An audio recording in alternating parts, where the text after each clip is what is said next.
Welcome to In Conversation. This is a series I do with other writers where we talk about all things writing, publishing, etc.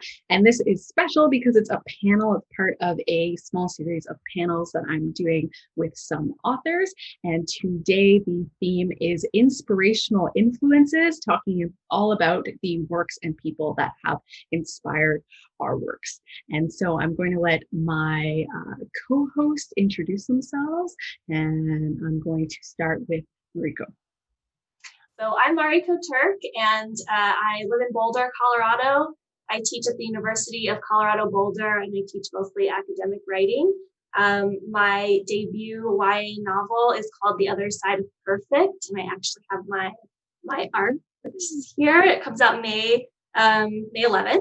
And it's about an aspiring ballerina who suffers a career-ending injury. So she just has to attend a normal high school where she's reluctantly roped into joining the High School Musical. And as she's struggling to adjust to life, without ballet, without her passion, she meets new friends. She possibly falls in love with the lead of the school musical. And as she's doing that, she's also kind of struggling to come to terms with the racism that she'd grown to accept in the ballet world. She's kind of finally starting to confront that as well. So, yeah. I'm Olivia Chadha. I also live in Boulder and teach at the university. It's so funny and nice there. I write comic books, adult novels, and my YA debut comes out next year. It's called Rise of the Red Hand, and it's the first book of the Mechanist series, and it's set in a near future South Asian setting, and it deals with two teams who are from opposite sides of the tracks who have to come together to take down a technocratic fascist regime. It comes out January 19th, 2021. All right. I am Nicole D. Collier. I'm a researcher, consultant, and executive coach during the week.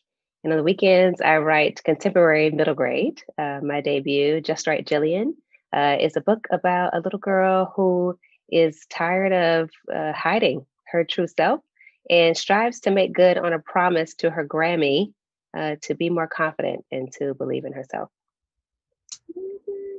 That's awesome. And all their books are going to be in the description below, so you can check out their books and their socials. You can pre-order where pre-orders are able, and you can add to Goodreads where Goodreads is able. Over the lifetime of your writing career, who or what do you think has had the most influence on your work? I think for me that when I decided that I wanted to try writing a book after, so much academic writing, I just tried to read everything that I could. And I think I really changed the way that I read. So I tried to be really conscious and intentional about what I was reading and really paying attention to what affected me. So if I would read something that made me laugh or gave me goosebumps or made me really sad or excited for a character, I would try to really stop and see how the author did that. And that's something I never really did before. I just kind of would read to enjoy the story. So I think I was able to take a lot of inspiration away from reading that way from a lot of different books. And so, I really loved the humor in Maureen Gu and Emma Mills's contemporary YAs. So I kind of try to stop and see how they would bring that in there, even if they were talking about more serious issues. And I love Jenny Han's, the way her books feel so cozy and comfortable, and just the characters in the world feel so real and lived in. So I try to see how she used descriptions to do that and dialogue, and Nicola Yoon, how she would have her characters talk about these really big philosophical ideas in ways that sounded natural and not forced. And I think that's really hard to do. So I was like, how did she do that? So I think, just that, I think the biggest influence then on my fiction writing was just that process of really slow, careful reading. And in that way, yeah, you can kind of take lots of inspiration from lots of different places. Yeah, absolutely. Especially like when you're reading all sorts of different books and you're able to pull out those more individual elements. Like it doesn't necessarily need to be a book that's like exactly like yours because you're pulling elements that are relevant to you. Yeah. Exactly. Yeah, this is a big question. It really had me spinning in an existential way after I started thinking about it. Like, what are your influences and how did this happen? You know? And so I had to go back to my parents in so many ways because I'm a child of immigrants, and the stories that my grandmother from Latvia would tell me were terrifying, and there were this like horrific tales of folklore, like kind of drenched in politics. And from 2 world wars. And then on my father's side, he was born right at the partition, so his family escaped on these death trains from what was now Pakistan into India. Were sick, and so these stories of like survival, and then in India, and then these crazy stories in my mom's side of the family would just kind of set this kind of ghost on my shoulders, like, okay, don't mess up.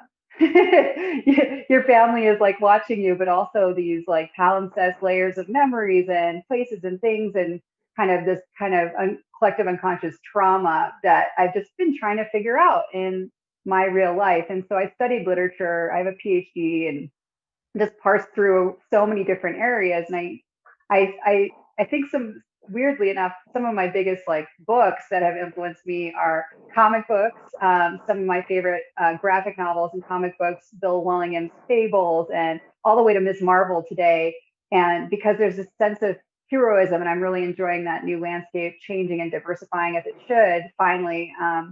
But also contemporary stuff, thinking about YA, some of my favorite people, and also adult novels, N.K. Jemisin, Cindy Pond's Want. Cindy Pond is a huge influence on me. I adore her so much.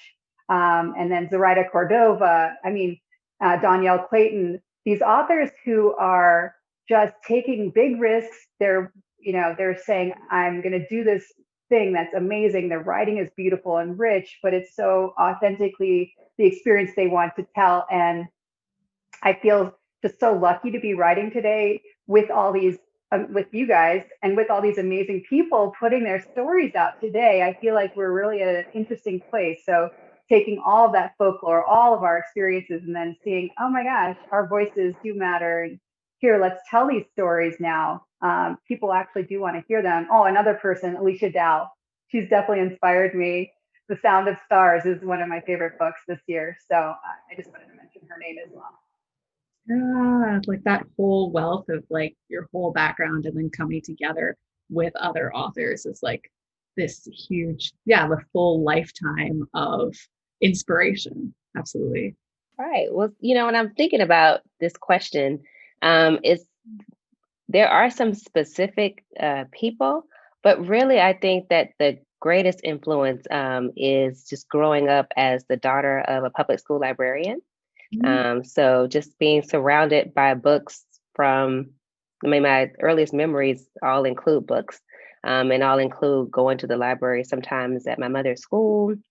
We lived pretty close to the public library, so we would always go there, and just a whole life of shoveling books and what's the maximum that I can take home with me and when do I have to bring them back, and just kind of being in love with books. And then later on, I was an elementary school teacher for a while, and I really focused most of my career and in that part of my life working with students who were older but not yet able to read very well, or who didn't have a love of books. And so I felt it was really my mission to help them to connect to books in a really deep and powerful, lasting way. So I really wanted them to fall in love with the stories that they could read. And so I think about all of those things when I think about kind of what influences me now, is that I just loved it so much. And I always saw myself as someone who would also create those kinds of worlds that I loved to be in. Yeah, that's amazing to have like that full like scope of like so early on being so in depth with books and like so involved. I feel like that's like child me would have been my dream. Like I would have wished that my mom was a librarian instead of like working at a magazine. I would have been like, why can't you do this? Because then we could read all the time together. And that's super awesome. And I can see how you would like get into passing that on to someone, sharing that love of books. Yes.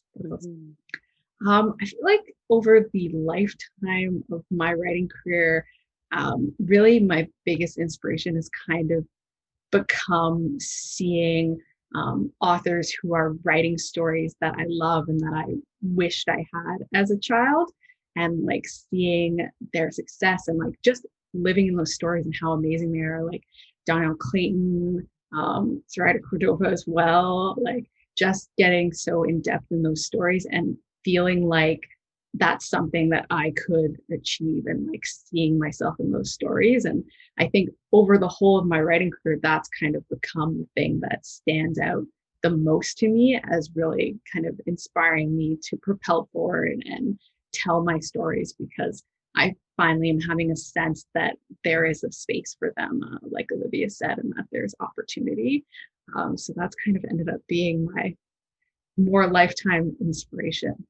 Is there a specific moment in your debut that you can trace back to another specific source of inspiration? And if you can, what is it?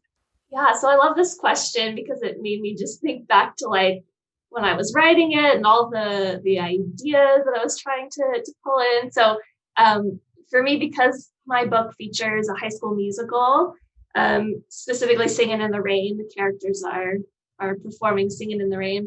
And I've always loved musicals. And so I think I just really wanted to like have moments that captured that feeling of musicals where like feelings come out through song and dance, you know? So I, since it was Singing in the Rain, and I loved that movie, I watched it again, and there's a dance sequence near the end with Gene Kelly and Sid Charisse, and they do this great duet. And Sid Charisse is in this like green costume, and she's dance seducing Gene Kelly, and it's like very, very cool. And so I thought, as I was watching it, I was like, oh, that's like my main character and the love interest, they have to do this dance together, which means the love interest will have to be the lead in the musical, and the main character will have to be cast in this dancing role, and it'll be like a kind of pivotal moment for their relationship where when they rehearse it for the first time, they'll have to like sort of acknowledge the way that they're maybe attracted to each other. So I loved watching that movie again and thinking like which parts of this as they're performing it could be like good character development or plot development moments. So yeah, that was really fun. Yeah, that's always fun with a movie, because then you can like visually see it and like kind of put your characters in there. Yeah, I was thinking about this. I guess there was a moment. It's so funny when you look back at your drafts, like, where did it all start? And you kind of see how it's transformed. But I was trying to write a story that centered on like building empathy. And I feel like that was my first instinct, was how to show a hopeful story that's fun to read, but also is at the core of it, it's trying to show and how two very different people can build empathy and see the world a little differently. And then, of course, I don't know, I'm realizing I'm a little dark. So I decided to explore, fascist governments, algorithms, the future, and just a really close future. So I did a lot of research on climate change, which is one of the things I do as a researcher, and also political changes and shifts of the planet and space exploration. And I just imagined what, in the weirdest way, what South Asia could potentially feel like and look like in about 120 years, and what would the response be to climate change and society, and what changes would they assume. And of course, it's fiction. This is not predictive at all, obviously, and it's just a fast-paced story. It kind of just runs really fast. And so I found these two characters, and I kept trying to think and putting them in different places, but this new near future felt like the right place. I had them in fantasy, I had them in here and in contemporary, and that's where they needed to be. And so, but my goal, even though after I wrote it, people started saying it was dystopic, and I had never thought of it that way. To me, it's very hopeful. I'm kind of at this place where I think that grain of empathy is the hope that I have when people read it, that they catch on to that feeling that these two very different people can finally be forced to see from each other's point of view, and then understand how similar they are and how similar we all are, and our experiences are all valuable. And so it deals with race and class and gender and physical ability and all these different things. And yeah, I think that's where the inspiration came from in general.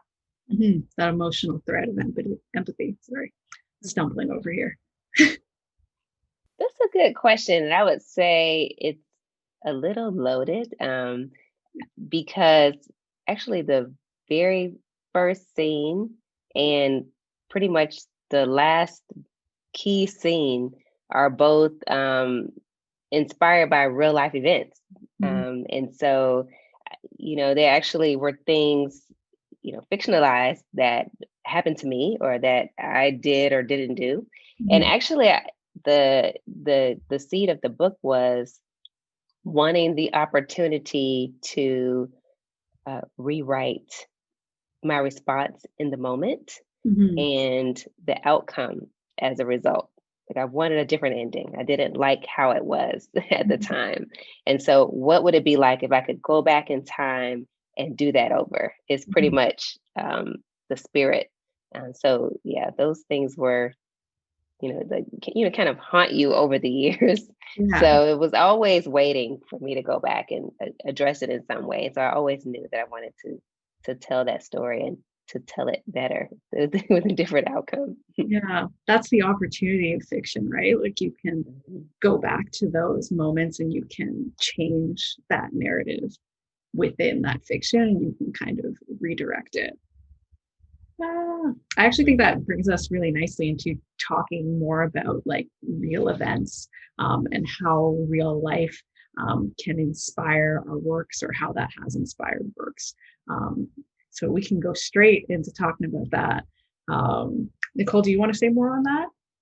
I can. And actually, that's why I kind of described my book as a love letter to shy children. I was a very shy child. And so that's, it was kind of heartbreaking at the moment when you know that you can respond differently, but you have no courage to do it. And so, that's what I really wanted to work on, just kind of as a kind of a career focus, is stories that help kids work through things that they may be experiencing. So, really to make the invisible visible, because we have it going on the inside, and what we see on the outside doesn't mirror, reality so much of the time. And it's like, well, how do you overcome these things? And so, that book, and then the one that I'm working on right now, the seed of that one is about divorce. My parents got divorced when I was actually older. I was in high school. And so my character experiences the divorce, or the hint, the potential for divorce is coming up when she's much younger. But it's one of those things that you don't always get an opportunity to see how you deal with that, the internal, part. And so that's what I really, want to do, is to be the kind of person to help shine a light so that kids can think through it and feel through it on the page. Yeah, absolutely. And I think that's kind of like the great and wonderful thing about books for kids, is that you have this safe space to explore questions that might be in your head, that kids may not want to ask anyone or may not know how to ask anyone. But then they get into that book and they connect to the character and they have this space to see how that plays out, and kind of, work through those in a safe place. Absolutely. Love that. Mariko? Yeah, so first, I love, Nicole, how you describe your book as like for shy children, a letter to shy children. I feel like I would have really loved and benefited from that as a kid, for sure. And yeah, for me, in terms of real life inspiration, in my book, my main character is an aspiring ballerina, and she breaks her leg and has to stop dancing. And I did break my leg while I was dancing ballet. But there were differences. I was like in my 20s and I was never nearly as serious or nearly as good as my main character is in dance. Like I was never going to be a professional dancer, not anywhere close to that. But still, it was like, a big part of my identity growing up. So I remember when I did break my leg, I just couldn't move in the same ways as I used to. And I remember thinking, like, what if this had happened when I was a teenager? Like, dance was so important to me and such a big part of my life. And that would have been so heartbreaking. And then I remember thinking, like, what if I had been really, really good and really serious? Like, that would have been even more devastating. And so when I was at the point where I wanted to write or try to write a YA novel, I knew I needed something that was from my real life, because I'd started so many projects before and then stopped the moment that I had to research anything, basically, because it's really hard to do like research and then keep going. And so I was like, it has to be something that's from my life. And so I was like, I can draw on this experience, but just kind of try to transport it back to what if it happened when I was a teenager, and what if I had been really serious. And those kinds of questions I could think through a little bit more because it had the basis in reality. I could remember the details and I could remember the feelings, so I could draw on that a lot, and that kind of kept me going through the story. Yeah, absolutely. I can relate to that, both in not being great at research and choosing to write something that aligned a lot to my experience so as to not do too much research. But sometimes it also, like, I think there's weight to why people say write what you know, because especially if you're feeling stuck, like writing something that's true to your life can be a really helpful way to get inspired as well. Definitely. Yeah, wow. I don't know if I wrote what I knew, because this world is just it's so out there. But the experience, you're definitely right about like the people and their relationships and how they interact, and those kind of realities are definitely present. I think there are a couple of things that really inspired me. Like, I was very clear about what I was trying to set out to do, and you guys all sound like very clear too. It's interesting when you finally just everything just gels. The experience, your character, and your intent as an author just comes together, and you're like, yes, and it actually clicks. It's really fabulous. I really wanted to see brown people in the future, and it was like at a very basic level. Like, I admire so many authors who are writing futures with a diverse cast of people who are, across the spectrum of identities. And I was like, wow, the thing about climate change and the thing about the world and the environment is that the people who are most vulnerable and who are usually the poorest, the least healthcare, are already feeling the impacts of climate change, mostly heat death and floods. And we see this all the time and every year. And, we're seeing the impact finally in the US in some very real ways with these forest fires, but these changes have been happening for years in other places. And so I wanted to have that conversation on a larger scale, that, the rising seas are going to change the landscape of these places, and in a place like India and South Asia that have already massive amounts of people, large populations, and a really unique class system and a lot of big divides. I really wanted to try, and I'm not from India, so I did a lot of research, and my dad is from India and my family's there. So I've been there a lot. I've done a lot of research. I've done a lot of reading and talking and thinking, but of course, at the end of the day, it's all fiction and I'm making this up. But I really wanted to see, kind of bring that conversation to the forefront, that how we have to think about not just ourselves when we think about the future, we have to think about the world on a larger scale. And I wanted to also kind of bring, because I think we can all experience this too, is like a lot of times when there's a book about a culture that you might be kind of linked to, that becomes the book. And then there's the conversation. We don't need to have any diversity inside of that single identity, right? But in South Asia, just like everywhere else, there are, I think it's over 20 languages, right? And there are ethnicities and diversities, and South Asia goes all the way up to the Himalayas and all the way around. And there are island cultures. And so I really wanted to kind of just shine a quick light on the idea that this space is very diverse. These people are very smart. They're very ingenuitive. And here, let's think about South Asia in a different way. I also wanted to have some heroines who are at the front and who are really kick ass. Can I say that?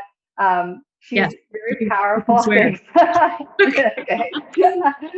She's really hardcore, and she's very tough, and she's very honorable, and she has a passion, and she does her best to protect the defenseless. And I feel like I really wanted that. I always had this feeling that I wanted to see that character. I love Wolverine. I love these grumpy, doodly characters, but I want to see myself as that character. I wanted to see people like that who look like me.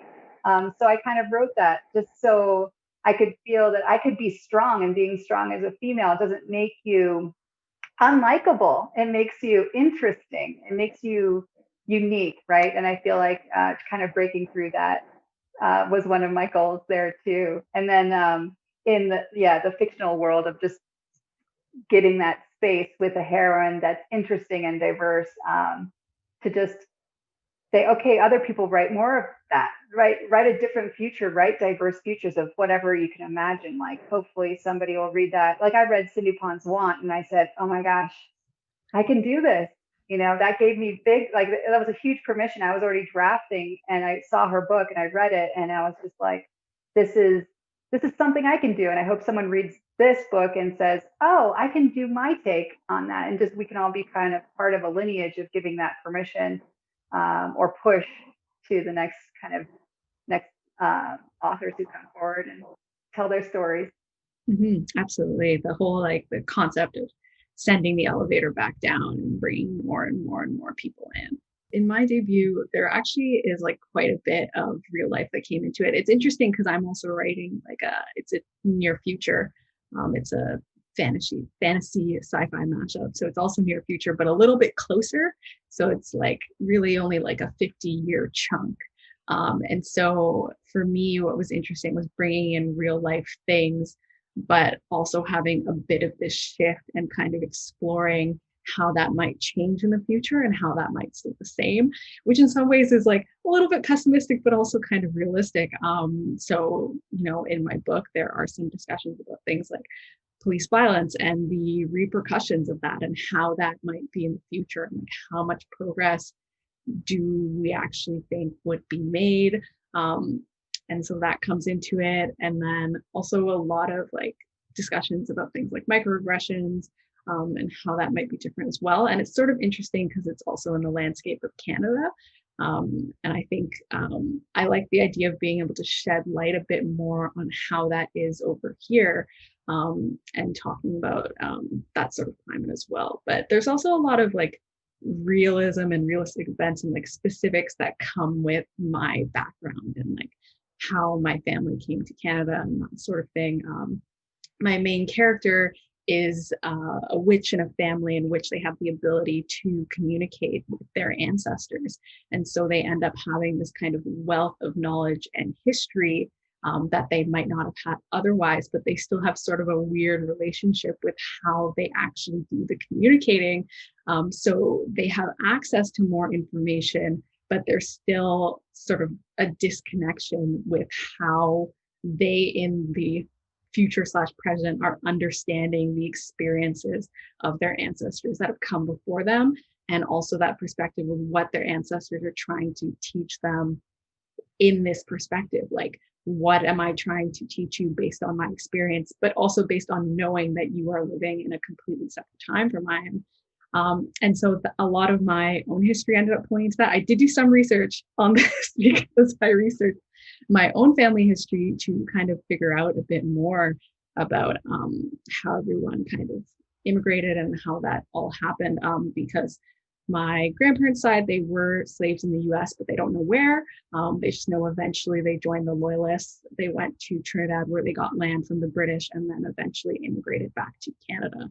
And so kind of getting to look at all the different ways in which Black people made their way to Canada, and exploring that with ancestors, but also very interesting because, again, my main character is so far in the future, and it's so difficult for her to connect to what happens to her ancestors, because even though she can talk to them, it still feels so far away, and kind of discussing how that might be. I guess it's kind of the big what if question of what would your life be like if you could speak to your ancestors and get their guidance, and would it be different or would it be the same, and would they approve of you or not? So that's kind of how my realism ends up being in my book. But how do you hope to inspire others with your stories? We were sort of talking, I think, Nicole, you were mentioning this before about like and Liselle too, about like exploring questions in a safe space, or giving readers a chance to explore kind of difficult questions in a safe space. And I feel like that's I would love it if my stories did inspire people to think through difficult questions, but also feel like it's okay to be really confused as you're thinking through those questions, and it's okay to have like messy sort of thoughts about them as you're thinking through, because I think the question at the heart of my book is how do you love something that's not perfect? Since my character is no longer able to do ballet, and as she thinks back on it, she's wondering about some of the things. She thought it was this really beautiful, perfect thing, but then she's realizing there's a lot of racism in that world that I'd kind of tried to ignore. But now I'm seeing it a little bit more clearly. So, how do you, but I still love it, and I still think it's beautiful in so many ways. So how do you kind of reconcile that? Especially, for her, like she can't even do it anymore, but how is she supposed to kind of position herself in relation to ballet? And so, I hope that through her story, readers could be inspired to think about the things that they love, but that maybe have sort of uglier or more problematic parts. And if they've struggled with figuring out how they can still love that thing, I hope the story can kind of inspire them to maybe see some possible answers to that, or at least think through those questions a bit more, while also realizing it's okay to not have the answer right away, and it's okay to feel that you figuring this out is very gradual, it's messy, and that's all right too. So yeah, I love if that's what readers could take away from the story. Yeah, when I describe my book, I feel like it comes off as sounding really scary and intense. I think overall, I really just, I think there's a few different ways. There are many different ways people imagine the future. And I think there are lots of different books that do have different senses of science fiction and as a lesson of where we are right now and what we should think about and adjust, and my book isn't very high. It's not high sci-fi. It's kind of very approachable in the sense that it's set in a realish world. There aren't monsters, there aren't aliens so much as people. But the thing is like in this future, I really wanted to make it not dystopic in the sense that things are already apocalyptic and this is where we are. This is what we get. I really wanted to show opportunity for huge shifts. And so I'm hopeful that a reader could see, maybe be inspired, not by this book as a lesson of fear, because I think that fear is just one of those things that freezes us up, or on a smaller level, like, oh, you can just do this and donate here and recycle this, and you got it, you did your thing. I think the work we have to do as a planet is so ingrained in our social interactions with people, the way we treat our environments, the same way we treat each other. And so we really have to kind of go back into understanding the social problems that we have and the race problems and all of these interactions on a large scale, to be able to even face this as a planet. So I hope that people who read this can understand that, and feel empowered by it, that they have power to do something, and that they shouldn't leave it up to their leaders, because, well, we shouldn't leave it up to our leaders. And I think a lot of people know that, and we don't have to put our faith in them. We should put our faith back in ourselves. And these young people are so powerful, and they're so intelligent, and they are writing like worlds above where I was when I was their age. And I'm just as a teacher, I'm always inspired by my students, like how impressed I am with their work and just even their thought processes in a society. So I hope that people realize and take from this that we need to not be complacent. This is kind of a call to action, but also to feel like their actions matter. And it is this butterfly effect. Everything impacts everything, and it does matter. And there is a lot of work to do, and we can do it. Just kind of building on something that Olivia said, that idea of put faith back in yourself. It's interesting because when I wrote Just Right Jillian, there was a period of time where I considered having an element of magic there. And I was so drawn because I know that I want to write stories that have magic, but I really decided that it was very important that this story be about how a young person could see how to overcome this themselves. It was very important. So I had to put that to the side, and eventually I'll write it, a story with some of those elements in there. But, self-expression is the core of this one. And I wanted Jillian to be able to learn to trust herself on her own terms and not kind of with intervention. And so in general, I think that those are the types of stories that I want to write. What part of yourself are you hiding, and how can you bring that out of hiding? Or how do you deal with this, whatever this facet of life is? So for Jillian, it's about, not believing in herself and not expressing herself and being very shy. And for the book that I'm working on right now, the main character is Maya. And how do you deal with this divorce? And I want them to grapple internally with it. And I want us to see that.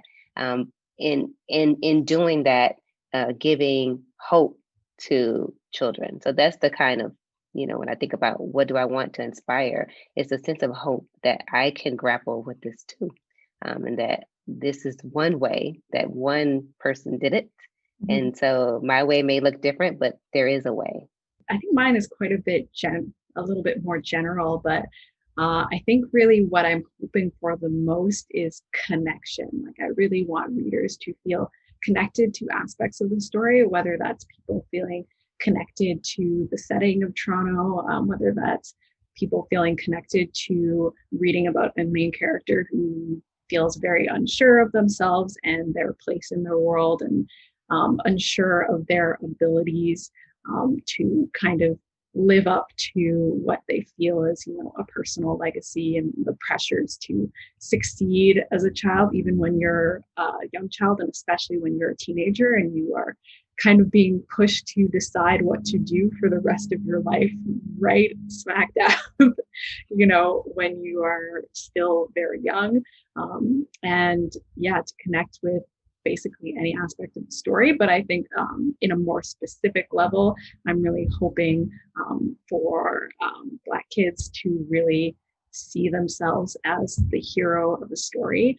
When I was little, unfortunately, I thought Black people could only be in stories if they were slaves.